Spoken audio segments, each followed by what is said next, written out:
it'll be fun. The name of this show is Living Wisdom, and I'm Patty Paul. Today I have my friend Steve Parrish back with me as a guest, and Steve is a very well-known channel who will be channeling our friend Elanor, because we decided that we wanted to give most of our time to Elanor today. I'm going to invite Steve to begin his process, and I'll read a little paragraph, and then the credits will roll, and by the time that's completed, well, I'm sure Elanor will be with us. Steve Parrish has been channeling Elanor since 1994. Steve provides private consultations with Elanor in person or on the phone, and Steve is a gifted rebirthing facilitator also.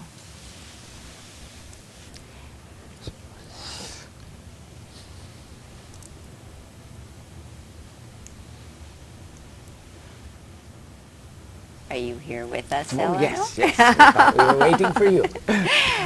Welcome again. Welcome again. Thank you. The topic. A pleasure, an honor to be here with you today. Absolutely.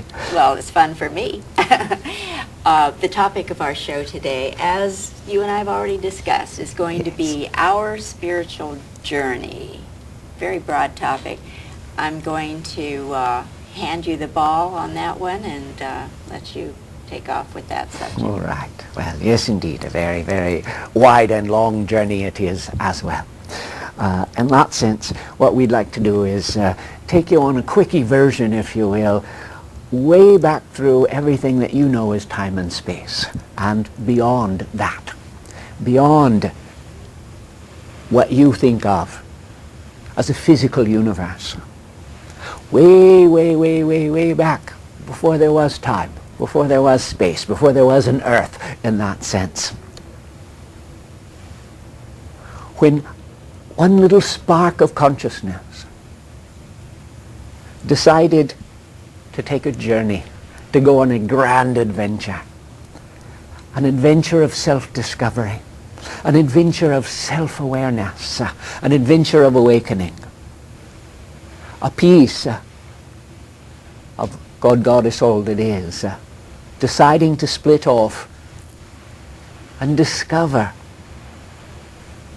individuality, discover ultimately personality, as you would think of it, to go on a journey through a series of stages, a series of steps, somewhat of a circular journey, because the idea of splitting off ultimately is to come all the way back around and once again touch the goddess, but to do so with consciousness, to return to that incredible space, for want of a better term, that incredible experience of being loved, but having that experience with individuality, having that experience, choosing to have that experience with personality, with individuality, so that you stand with the goddess in that love by conscious choice. A spark of consciousness splitting off. And out of that split, literally out of that very split, came what in your science, what you think of as the Big Bang.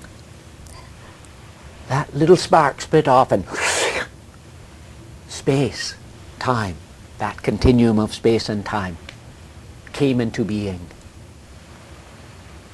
And that spark of consciousness seeking to become more of who it is, more of what it is.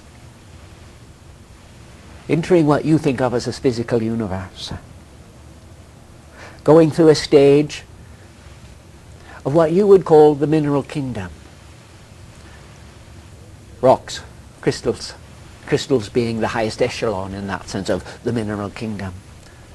And you literally have lifetimes in the mineral kingdom. Now obviously, it's not anything like what you think of as a lifetime now that you think of it as a human being. Now that you have your consciousness has gone through several stages, you're at that human stage of consciousness, an incredibly beautiful, vibrant, exciting phase of this particular journey. But to trace its history, so to have a deeper understanding, you spend time in the mineral kingdom, meaning that spark of consciousness in its endless desire, drive, pull, draw, to become more, to raise consciousness. You spend time in the simplest, in that sense, form in your world.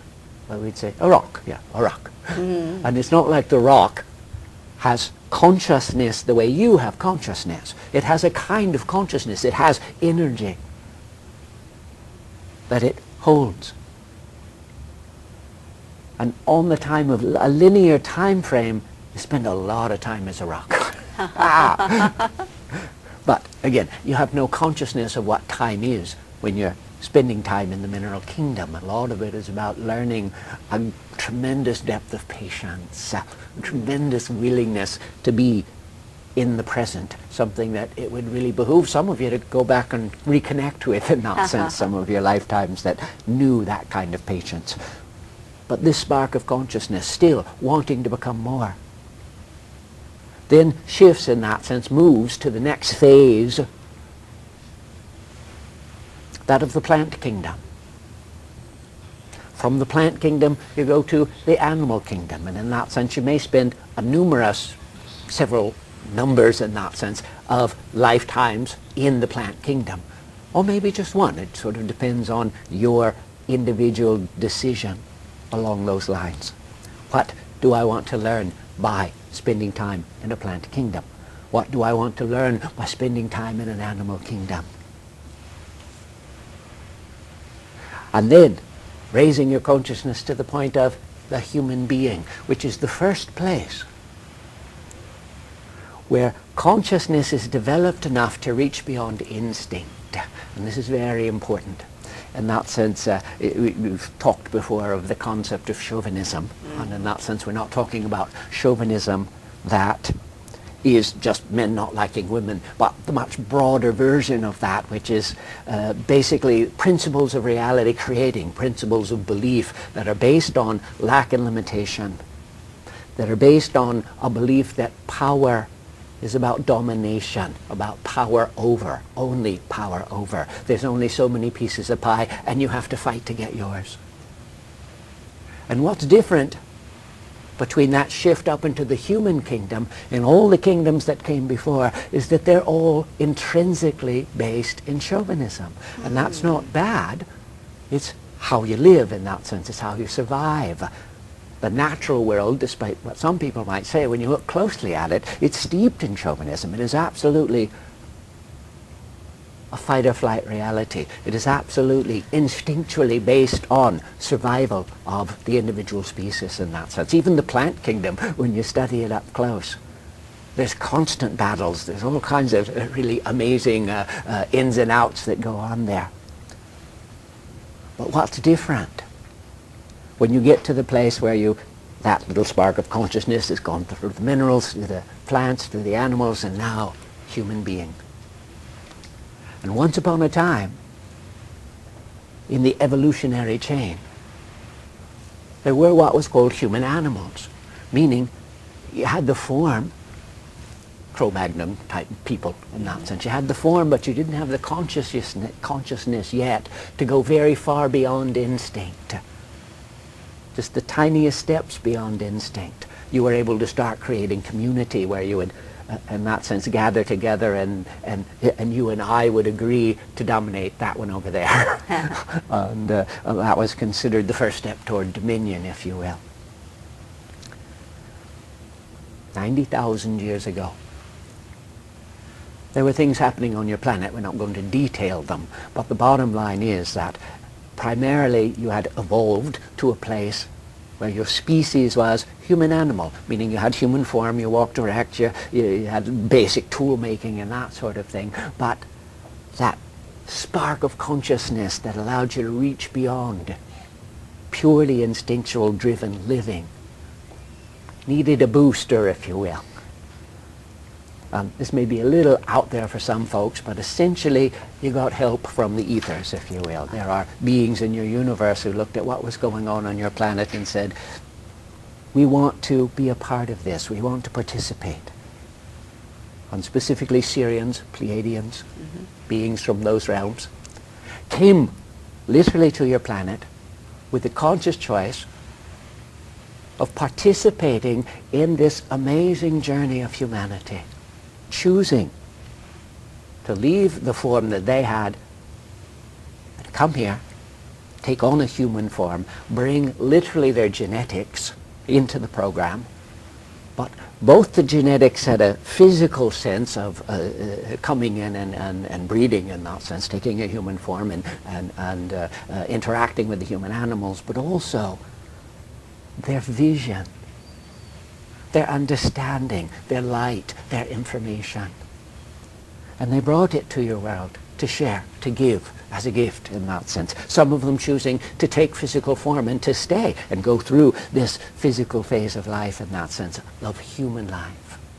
And out of that connection, that spark, the very race itself, the human race, was able to begin the process of truly reaching beyond instinct, beyond the knee-jerk response of fight or flight, beyond the limited possibility presented by a three-dimensional physical world. And that's what's so unique about humanity itself, is that you have a consciousness that has been evolving over time. And you are at a space in your history right now, today. 90,000 years ago, this process of becoming human animal, turning to human being, now reaching a phase where human being becomes spiritual human being. Where you have the ability as a race, not just you individually, not just you the map makers, but you as a race, have evolved to the point where you can have the actual conscious experience that your consciousness is not limited by the physical world, not limited by time and space. You are focused in time and space, you experience time and space, you walk around in your daily life, and within the framework of only 3 dimensions, chauvinism looks real. It looks like there really is lack and limitation. It looks like there really isn't enough for everyone. It looks like you really do need to fight to get what you want. But you're at this point of evolution. Some of you already making the leap, you the map makers, of the understanding that your consciousness is more than just the physical, just the 3-dimensional. Your consciousness can reach past the limitations of a 3-dimensional world into the vastness and the abundance of a wider universe. A universe outside of time and space, not hindered by or bounded by linear reality. And it is because you've reached that evolutionary phase that dominion is even possible. Dominion is the principle that reality can be created individually out of unlimited resource. Now, in consensus, that sounds crazy. If it were true that all there is that box of 3 dimensions, it would be. But you are coming to understand. You are coming to reach beyond the limitations of 3-dimensional reality, the limitations of your growth as a human being, now reaching to the spiritual, what many people call the divine, reaching to that experience of a relationship that reaches beyond the boundaries of physical reality. And out of that, dominion becomes truly possible, so that you can carry a consciousness, an understanding that I create all of this. I create the whole of my reality. But what I created out of, where I gather the resource and how I shift it and shape it and put it into form, that's changed, and changed even more than exponentially. Every time you go into a meditation, you are slipping between the boundaries of time and space, and you are touching a more real part of who you are. A part of you that has greater access to greater resource. And that part of you, moving with conscious choice, is capable of reaching beyond the instinctual desire that came through your evolutionary breeding, if you will, out of the plant kingdom, out of the animal kingdom, out of that instinct that says fight or flight. And it's taken 90,000 years to get to that evolutionary point. Now, individuals all through history have been able to make this leap, and they have been map makers all along. The difference now is that the entire race is poised on the edge of making this particular leap. It's exciting. It's very exciting. It's you have no idea how very exciting it is. Because it really provides the answers, the solutions. It will provide the solutions to so much as you look at your world. And we understand it's difficult for many people in consensus, even those of you who are metaphysicians. You turn on CNN every night, and what do you see? This terrible thing happened, and that terrible thing happened, and that terrible thing happened. And it's so easy to get caught into that and pulled down by it, sucked down by it, to forget who you are, to forget that you are a being, a spark of consciousness split off consciously, choosing to take a journey away from the goddess, a journey of understanding, a journey of growth, a journey of individuation, and you are at such an exciting time, an exciting place in that journey.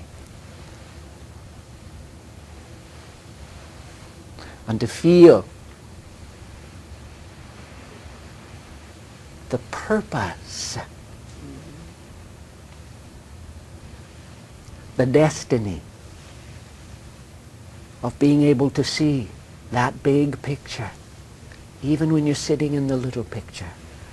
It can give you the strength of heart, perhaps a way to say it, to continue to stand tall, to continue to turn up your light, to continue to proceed on your journey, to understand that although there are parts in your head, in that sense, that absolutely believe in that there's only so much and there's lack and there's limitation and what I'm supposed to do is fight to get mine. There is a spark in your consciousness that's reaching beyond that, that's desiring to touch the infinite, desiring that relationship with the divine.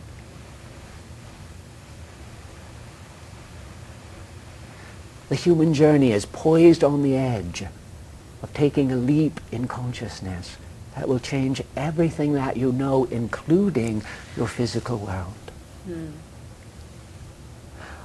Just as a little consensus thing,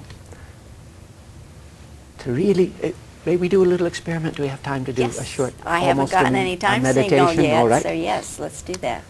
Speaking of that idea, if you turn on the news every night and this terrible thing happened, that terrible thing happened, that terrible thing happened, and what you feel like when you are bombarded in that way. A little process for you. If you would, and you watching would, just simply close your eyes for a moment and take a deep breath or two. Just relax. We want you to imagine, remember, if you will, imagine and remember, put back together, remember what it felt like when you participated or witnessed an act of kindness, of generosity, of beauty. Just, you don't even have to remember the specific act, just remember what it felt like. And let yourself feel that for a moment. Doesn't have to be big, just something simple, but an act of kindness, of generous giving, an act of love, an act of caring, an act of beauty by a human being. And feel what that feels like. Now, imagine that feeling expanded by 10 acts of beauty, acts of kindness, acts of human grace and human love.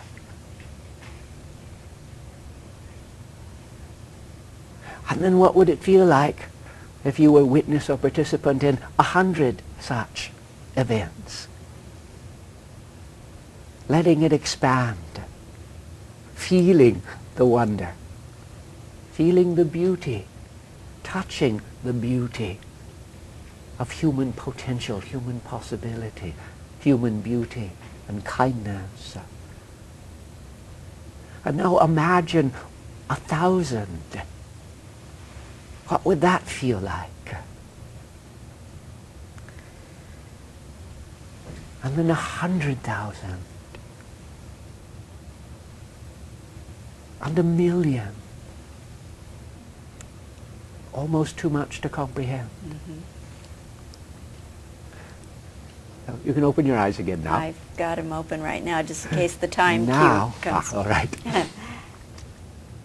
When you go to the news at night and you turn on CNN and you spend your hour watching this bad thing happened and that act of terrorism happened today and this bomb went off here, do you ever think that if you look at your world as a whole, there are roughly 5 billion people, and for every single one of those, this terrorist act or that bombing or this murder, there's 1,000,000, literally 1,000,000 acts of kindness and generosity and human beauty all over the world. But you put on these tiny little glasses and just look at these few little, granted, fully impactful negative things. But to realize the filter of chauvinism that so much of that comes through. And as a map maker, especially in these times when so much is happening in your world, to give yourself the opportunity on occasion to touch, to remember, just to imagine. When I turn on the news and I see 10 people were killed today in a bomb, in an explosion in Baghdad,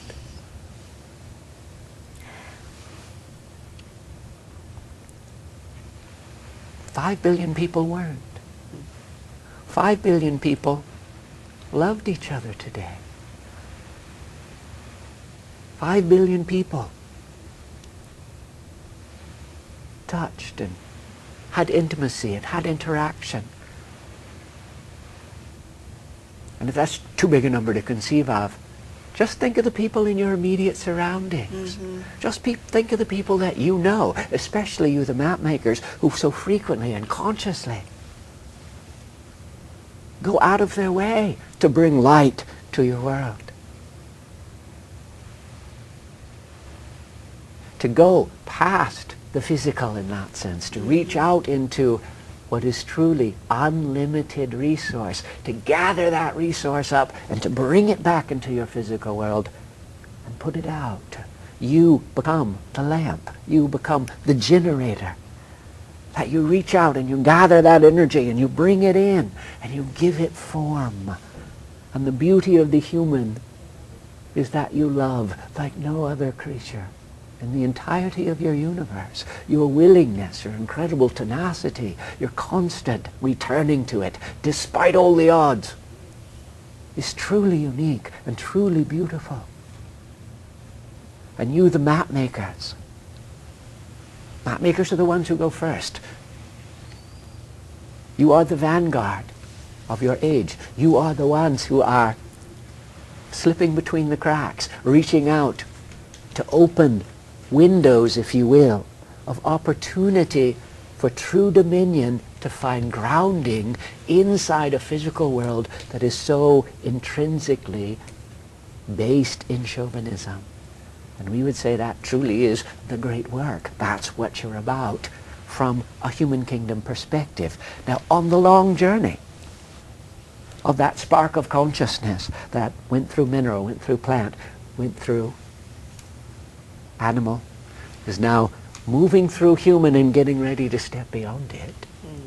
Also very exciting. I just got a cue that we're running out of time. All right. Wouldn't you know, this happens every time. But you have conveyed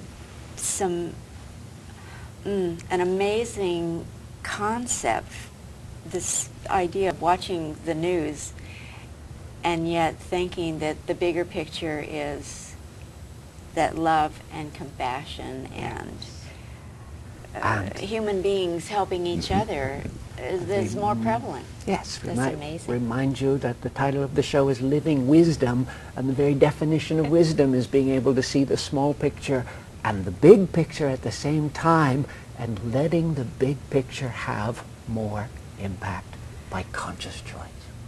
Thank you for that. I want to, for any late viewers, to let them know they've been listening to my wonderful non-physical guest, Elanor, channeled by my human being friend, Steve Parrish. The name of this show is Living Wisdom. The topic today was our spiritual journey. I'm Patty Paul. And for more information on anything you've heard or seen today, why the phone number will be coming up on the credits.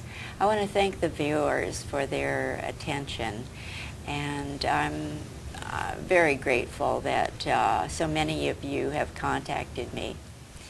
Anyway, until the next time, goodbye.